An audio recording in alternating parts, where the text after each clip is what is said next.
liquefaction of gas.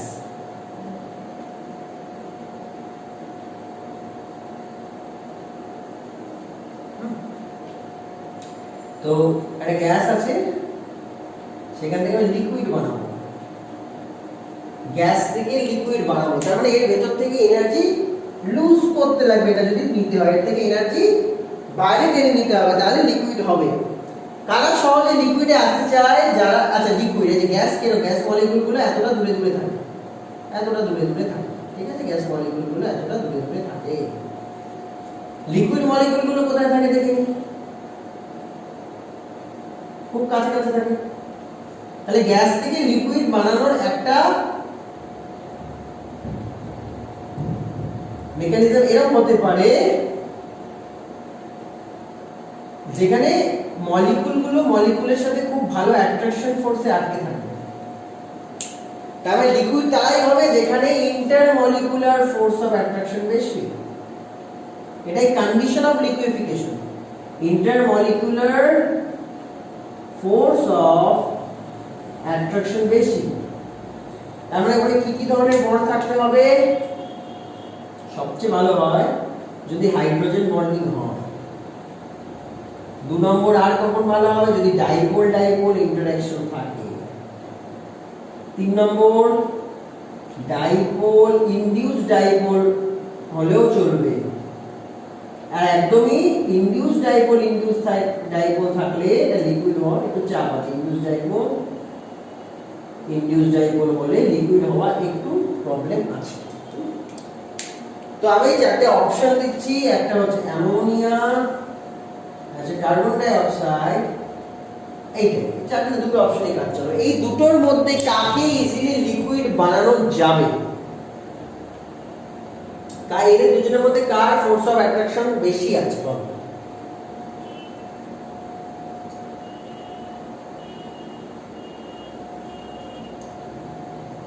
বলো ammonia CO2 এর মধ্যে কার ফোর্স অফ অ্যাট্রাকশন বেশি? কোন মলিকিউলের ফোর্স অফ অ্যাট্রাকশন বেশি?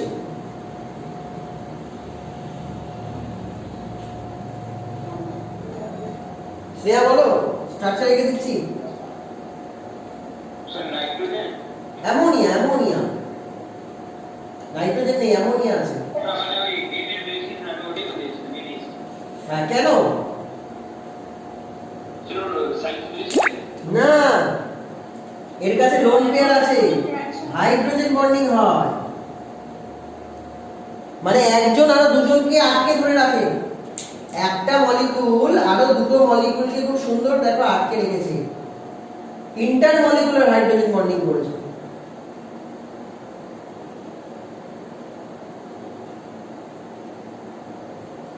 বাট CO2 এর মধ্যে দেখো এটা কেন ইন্টারমলিকুলার করেছে, তার কারণ হচ্ছে এটা ডেল্টাটা ডেল্টা নেগেটিভ, হাইড্রোজেনটা ডেল্টা পজিটিভ, এখানেও delta positive delta negative, delta positive delta negative, delta positive delta নেগেটিভের মধ্যে ফোর্স অফ অ্যাট্রাকশন রয়েছে না? Negative positive negative positive negative positive এর মধ্যে। হ্যাঁ তুমি করো, তুমি এখন হোস্ট আছো, যে হোস্ট আছে একটু কাইন্ডলি করে দাও। ওকে, তাহলে আমার কাজটা কি? যাদের মধ্যে ডেল্টা পজিটিভ ডেল্টা নেগেটিভ তৈরি হয়েছে তাদের মধ্যে ডাইপোল তৈরি হয়েছে, তাদের মধ্যে অ্যাট্রাকশন ফোর্স বেশি। এটা তো আরো ভালো অ্যাট্রাকশন ফোর্স হচ্ছে, কারণ হাইড্রোজেনের জন্য, হাইড্রোজেনের সাইজ ছোট, তাহলে এই যে বন্ডগুলো তৈরি হবে এগুলো অনেক ছোট হবে, হাইড্রোজেন বন্ড অনেক স্ট্রং হবে, তাই এদেরকে অনেক তাড়াতাড়ি তুমি লিকুইড বানাতে পারবে, অল্প প্রেসারে এটা লিকুইড হয়ে যাবে। কিন্তু CO2 এর মধ্যে দেখো এদিকে ডাইপোল মোমেন্ট আছে, এদিকে ডাইপোল মোমেন্ট আছে, আলটিমেটলি ডাইপোল মোমেন্ট মানে দুটো bond moment, not dipole moment, এদিকে বন্ড মোমেন্ট আবার এদিকেও বন্ড মোমেন্ট 180 ডিগ্রি অ্যাঙ্গেলে চলছে, তাহলে এটা একে অপরকে ক্যান্সেল করে দিয়েছে, তাহলে আলটিমেটলি এর মধ্যে কোনো ডাইপোল মোমেন্ট নেই, এর নিউ জিরো, এর বন্ড মোমেন্ট ক্যান্সেল আউট হয়ে গেছে, নিউ জিরো। তাহলে একটা CO2 মলিকিউল যদি এরকম বসে থাকে, এর পাশে আরেকটা CO2 মলিকিউলের ভেতরে কোনো অ্যাট্রাকশনই নেই, CO2 মলিকিউলের মধ্যে কোনো অ্যাট্রাকশনই নেই, তাহলে এটা ছড়িয়ে থাকবে, এরকম থাকবে, গ্যাস হয়ে থাকবে। আর অ্যামোনিয়ার মধ্যে ফোর্স অফ অ্যাট্রাকশন আছে, তাই ওরা অনেক কম্প্যাক্ট থাকবে, লিকুইড হয়ে থাকবে। স্নেহা বুঝতে পারছো? এটা ছিল কেমিস্ট্রি দিয়ে বললাম, এটা কেমিস্ট্রি দিয়ে। যদি তুমি মলিকুল চেনো, মলিকুলের স্ট্রাকচার জানো, ভিএসিপিআর করে ভিএমএসি করে যদি তুমি স্ট্রাকচার জানো, তাহলে তুমি এইভাবে এক্সপ্লেন করে দিতে পারবে। নেচার জানতে হবে, এর জন্য কেমিস্ট্রি জানতে লাগবে, মলিকুলের নেচার জানতে লাগবে। এটা ছাড়াও অ্যান্সার করা যায়, ম্যাথমেটিক্যালি ফিজিক্স দিয়ে অ্যান্সার করা যায়, সেটাও দেখছি আমরা, সেটাও আছে তোমাদের। দেখো, তার জন্য আমাকে জানতে লাগবে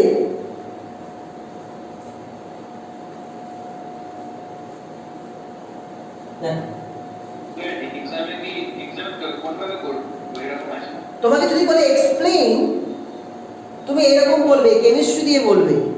যদি ম্যাথমেটিক্যালি থাকে ওরা দিয়ে দেবে কোশ্চেনে, এমসিকিউতে এমন কিছু দিয়ে দেবে যেটা থেকে ম্যাথমেটিক্যালি তুমি পেয়ে যাবে, যেটা আমি এখন পড়াবো, দেখে নাও। সেটা হচ্ছে ক্রিটিক্যাল টেম্পারেচার।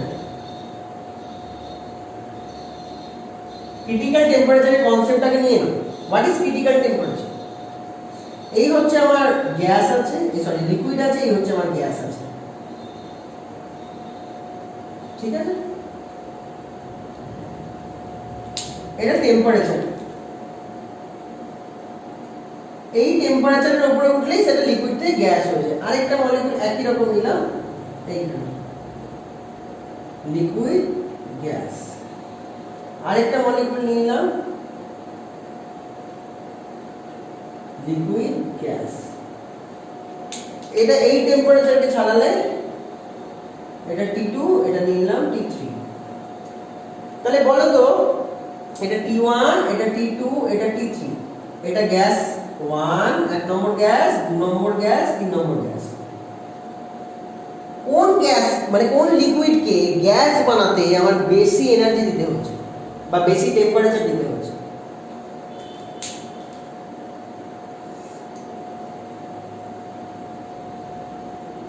বলতে পারবে?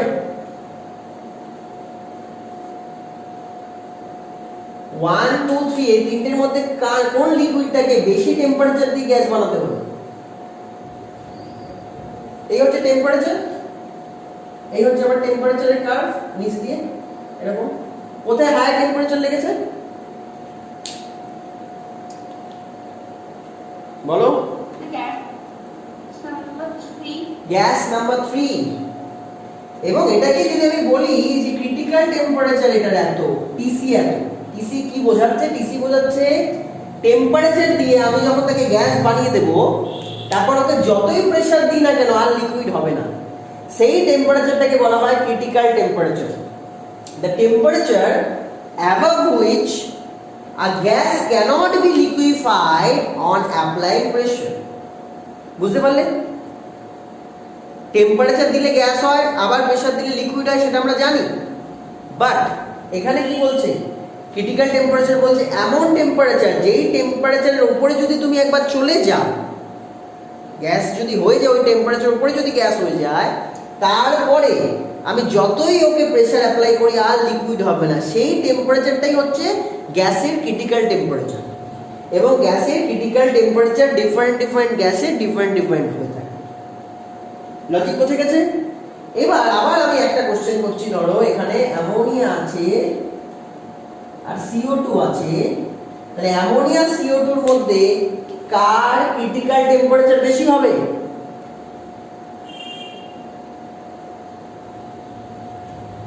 বলো, বুদ্ধি করে বলো, কোন গ্যাসের ক্রিটিক্যাল টেম্পারেচার বেশি হবে?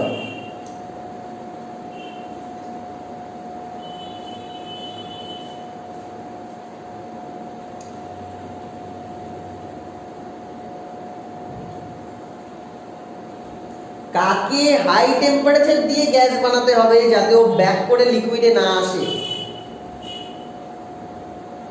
অ্যান্সার দাও।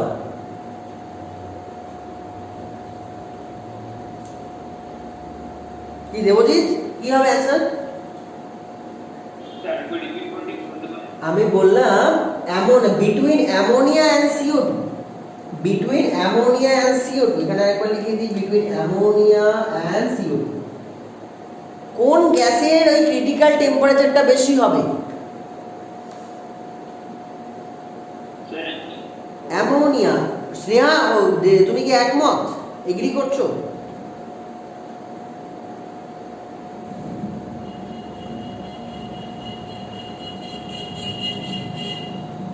মাইমুন এগ্রি করছো দেবজিতের সাথে?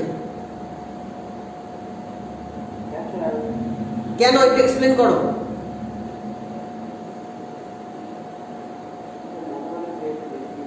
তো সেটা তো বলতে হবে, তো কেন মনে হলো সেটা বলো। কারণ এমন একটু আগে কি দেখলাম আমরা। ট্রাই করব। হ্যাঁ বলো নিশ্চয়ই। স্যার অ্যামোনিয়া ব্যাপার আছে, অ্যামোনিয়ার মলিকিউলার অ্যাট্রাকশন বেশি আছে CO2 থেকে, তাই ওকে ব্রেক করতে বেশি এনার্জি নিতে হবে, তাই এক্স্যাক্টলি, একদম ঠিক, একদম ঠিক। তাহলে এই যে আমরা বললাম যে অ্যামোনিয়ার ক্রিটিক্যাল টেম্পারেচার বেশি, তাহলে লিখে দিই TC of ammonia is greater than TC of CO2। এই স্টেটমেন্টটা আমি কিসের বেসিসে দিলাম? এই স্টেটমেন্টটা আমি দিলাম মলিকুলার অ্যাট্রাকশনের বেসিসে। ব্যাকগ্রাউন্ডে মলিকুলার অ্যাট্রাকশন আছে, ব্যাকগ্রাউন্ডে কেমিস্ট্রি আছে, কিন্তু যে ফিজিক্সটা আমি এখানে দিয়ে দিলাম যে critical temperature is of ammonia is greater than critical temperature of CO2, mathematically একটা টেম্পারেচার দিয়ে বলে দিলাম, ডেটা দিয়ে বলে দিলাম, এর ব্যাকগ্রাউন্ডে সেই কেমিস্ট্রি আছে। তো এটা ন্যাচারালি সত্যি দেখা গেছে, যখনই ক্রিটিক্যাল টেম্পারেচার এদের বের করা হয়েছে দেখা গেছে অ্যামোনিয়ার ক্রিটিক্যাল টেম্পারেচার বেশি। কেন? এই মলিকুলগুলোর মধ্যে অনেক ফোর্স অফ অ্যাট্রাকশন আছে, অনেক ফোর্স অফ অ্যাট্রাকশন আছে। তাই ওকে সহজে আমি লিকুইড থেকে গ্যাস বানাতে পারবো না। পার্মানেন্ট গ্যাস বানাতে গেলে ওকে প্রচুর হিট দিতে লাগবে, প্রচুর এনার্জি দিতে লাগবে, টেম্পারেচার অনেক অ্যাবোভে তুলতে হবে, তারপরেই কি ওটা পার্মানেন্ট গ্যাস হবে, যখন কিনা সে আর ব্যাক করবে না। এই ব্যাক করার সাইনটা দিয়ে ক্রস দিয়ে দেবো, ব্যাক করার সাইনটা দিয়ে ক্রস, ব্যাক করার সাইনটা দিয়ে ক্রস, মানে কি the temperature above which the gas cannot be liquefied on applying pressure, gas থেকে লিকুইড আসবেই না, সেটা নিয়ে যেতে, সেই স্টেটে নিয়ে যেতে আমার একে প্রচুর হিট দিতে লাগবে, প্রচুর অনেক অ্যাবভ টেম্পারেচারে উঠতে হবে, তাহলে আমি গিয়ে সেটা করতে পারবো। তাহলে এক্সামে দেখো ডেটা দিয়ে দেবে এরকম তিনটে গ্যাস দিয়ে দেবে, গ্যাস A B C, তিনটে গ্যাস দিয়ে দিল, বলে দিল এর ক্রিটিক্যাল টেম্পারেচার ভ্যালু 100, এর ক্রিটিক্যাল টেম্পারেচার ভ্যালু 120, এর critical temperature value 90 degree centigrade. তাহলে কোন গ্যাসকে ইজিলি লিকুইফাই করা যায়? গ্যাস A B C এর মধ্যে কোন গ্যাসকে ইজিলি লিকুইফাই করা যায়?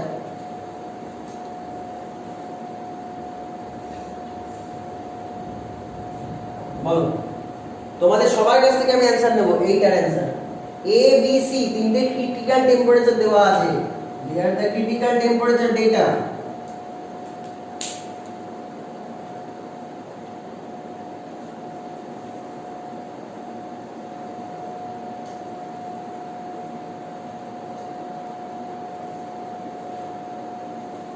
বলো কোন গ্যাসটা গ্যাসে কম থাকবে, লিকুইড স্টেটে বেশি থাকবে? গ্যাস কি?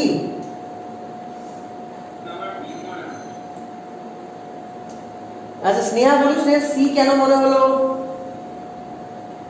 টেম্পারেচারটা অনেকটা কম, বাট ইজিলি ওখান থেকে গ্যাস থেকে আবার লিকুইডে কনভার্ট করা যায়।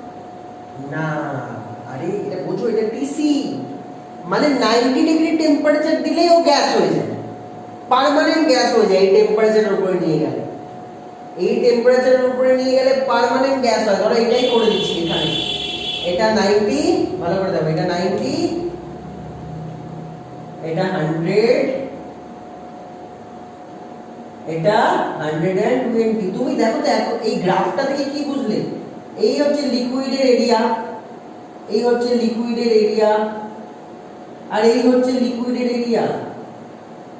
কোথায় কোন টেম্পারেচারে গ্যাসটা ম্যাক্সিমাম টাইম লিকুইডে রয়েছে? লিকুইডের এরিয়াটা যেখানে বেশি সেখানেই ম্যাক্সিমাম লিকুইডে আছে কি, তাই তো?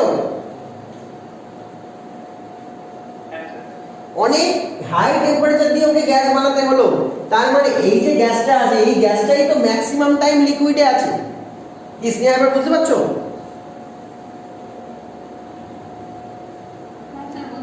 হ্যাঁ, তাহলে একে অনেক হাই টেম্পারেচার দিয়ে গ্যাস বানাতে হচ্ছে, তাহলে ও লিকুইড স্টেটেই থাকতে পছন্দ করে, তার মানে একে অনেক ইজিলি লিকুইড বানানো যায়।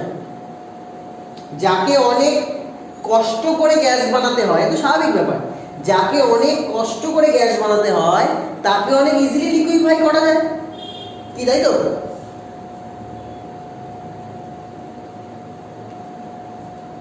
কি ঠিক বুঝতে পেরেছো? এবার বুঝতে পেরেছো?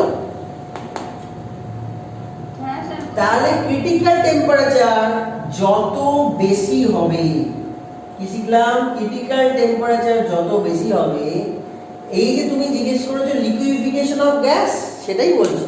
এই লিকুইফিকেশন অফ গ্যাস তত ইজি হবে।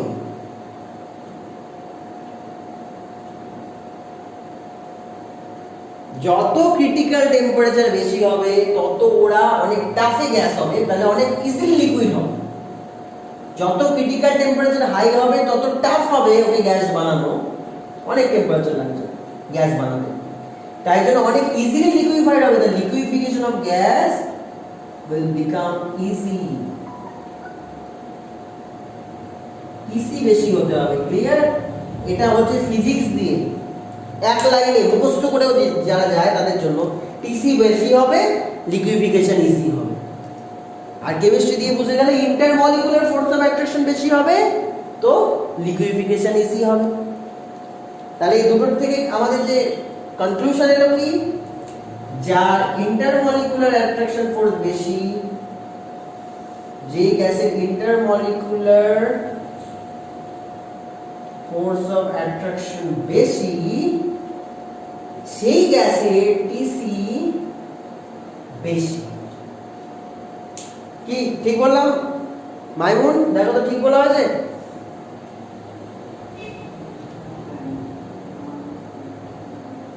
ঠিক আছে তো?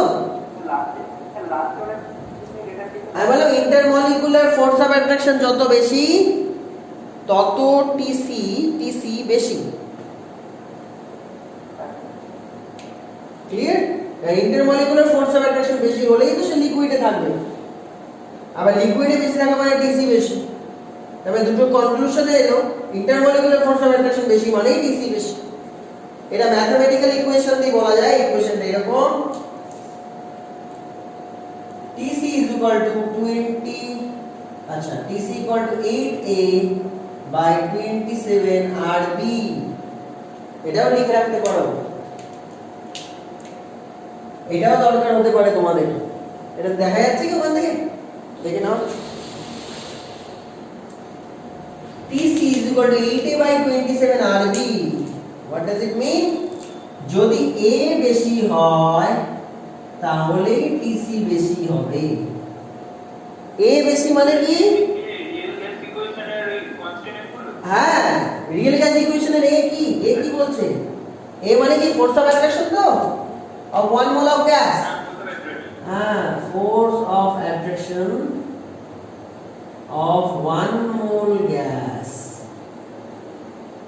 তাহলে A যত বেশি হবে, A যত, এটা বুঝতেই পারছো ইকুয়েশনেই রয়েছে, A যত বেশি হবে তত TC বেশি হবে।